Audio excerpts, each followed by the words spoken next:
There are 16 people running for mayor, so you'll see all 16 names listed in each of the 3 columns, and this gives voters the opportunity to rank up to 3 candidates, their favorite candidates for that office. So their first choice in the first column, and then if they have a second preference, 1 in the second column, and a third preference, 1 candidate in the third column. For the sake of argument, what would happen if they chose 1 in column 1 and then 1 in column 3? So if they did the same candidate or 2 different ones? 2 different ones.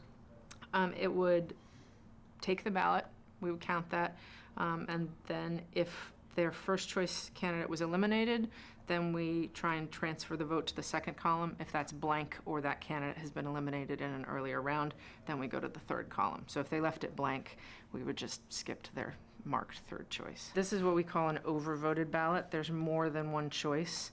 In fact, all 3 choices marked in the first column. We can't do anything with this ballot. Not only can we not count any vote from here, but if they had marked another choice in the other columns, those would also be void because the ranking had been messed up in this column.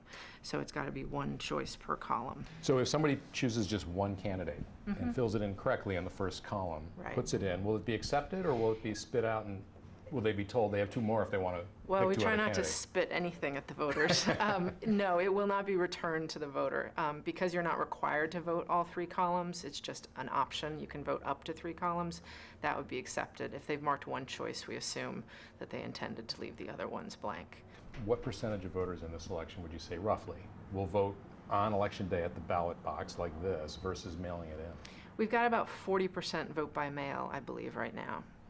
And of course, those voters are kind of on their own in the sense that they're not going to get anybody telling them, and then the ballot's not going to come back out if they do it wrong. Yeah, we can't mail one of these machines to every voter, unfortunately. We have included a mailer.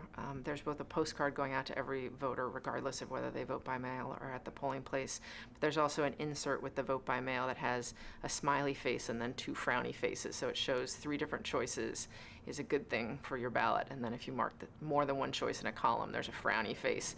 And the same candidate 3 times, there's a frowny face as well. So we have included some extra instructions with the vote by mail ballot to help voters